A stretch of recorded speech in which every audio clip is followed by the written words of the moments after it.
Hi everyone, it's Mrs. Wine. Welcome back to art class. Today we will work on finishing our sculpture inspired by the artist Alexander Calder. And today we will finish by adding some extra three-dimensional elements and some drawn lines. So we'll start class by looking at how some of Calder's sculptures were made up of more than one group of shapes. And then you will have the opportunity to add some extra elements into your own sculpture. So this week, you will need your sculpture that should already be glued to your base from last week. You will get a bin that will have some different strips of paper in the same colors that you used to create your base. And it will also have some squares. We're sticking with those same colors because remember, we want to create unity in our artwork. So the first thing we have to do is we have to think about what are some different things I can do with paper? Well, I can certainly take paper and I can roll it around like a little tube, depending on how small or big I want it. And all I have to do is take a little bit of glue and put a little bit of glue on the end and then glue that together. And when I do that, it's like I've created a little three-dimensional circle or a tube that could stand up. I can also take a strip of paper and I could bend the ends to create two little feet. Then with those feet, I could turn them pointing out and I could stand it up. I could take those feet and I could turn them around the other way so that they are pointing in. And again, I would take the glue, put the glue on the bottom of those feet and stand that up someplace on my sculpture. I can take a strip of paper and I can curl it. I can take a pen or a pencil and essentially I'm just going to roll my paper right around my pen or my pencil. I'm just rolling it up all the way up. Doesn't have to be super tight.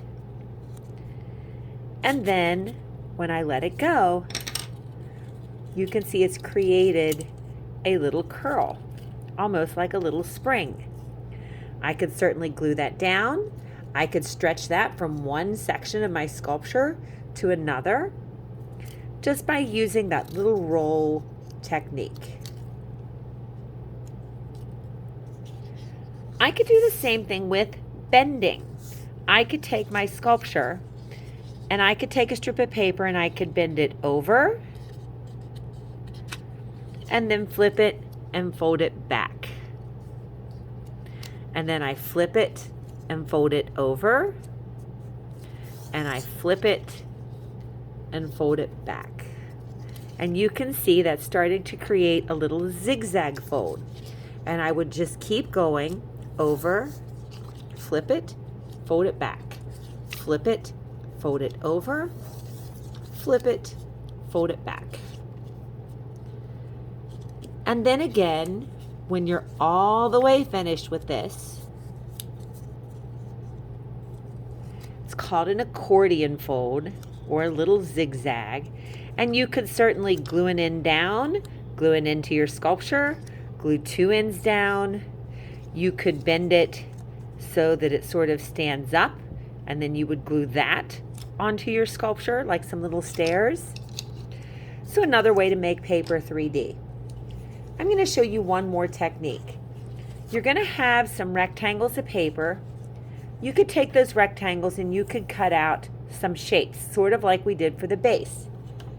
And then what I did is I took this and I drew a spiral line. I didn't make it very thin. I made it nice and thick.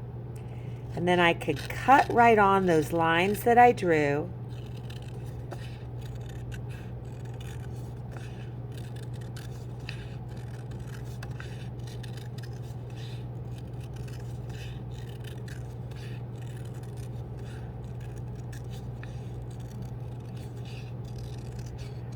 all the way around.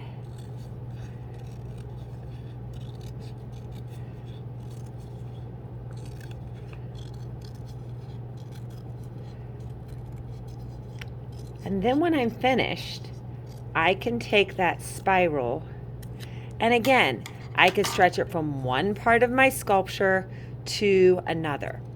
You could do the same thing with a triangle or with a square.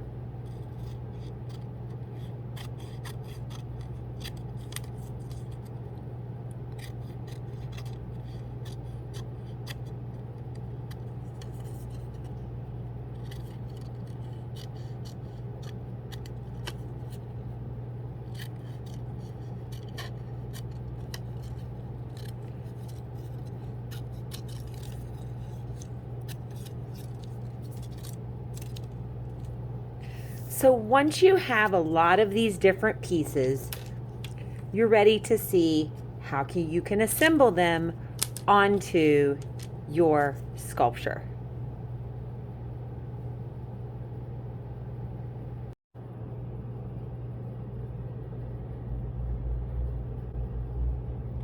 Once I have my pieces cut out, I'm ready to assemble them to my sculpture. Now this is where I need to keep in mind the idea of unity. I showed you a lot of different ways to fold, but when I look at my sculpture that I've made so far, I see that I was really focusing on creating curves. So I'm not going to use anything today that has a big folded or a triangular edge. I'm going to use everything with rounded edges. And now that's going to help me create unity. I just have to play around with how I can attach these edges to my sculpture.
Once I've attached my 3 or 4 different shapes, I don't need too many, I'm ready for my last step, and that's where I can add some lines to the white part of my base.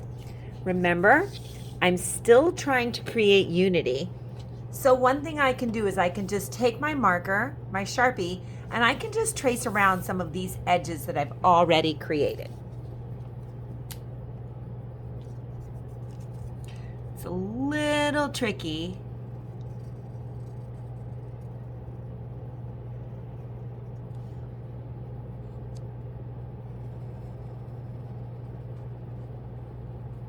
I want to try to keep that edge as smooth as I can.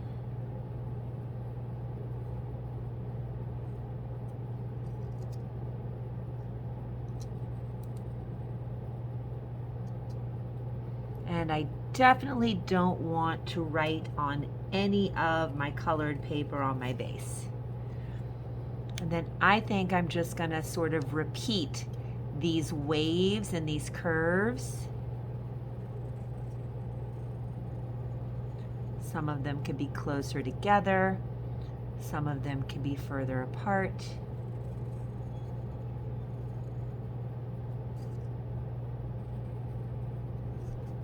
Adding on to sort of this little rainbow curve. Seeing what I can squeeze in between there.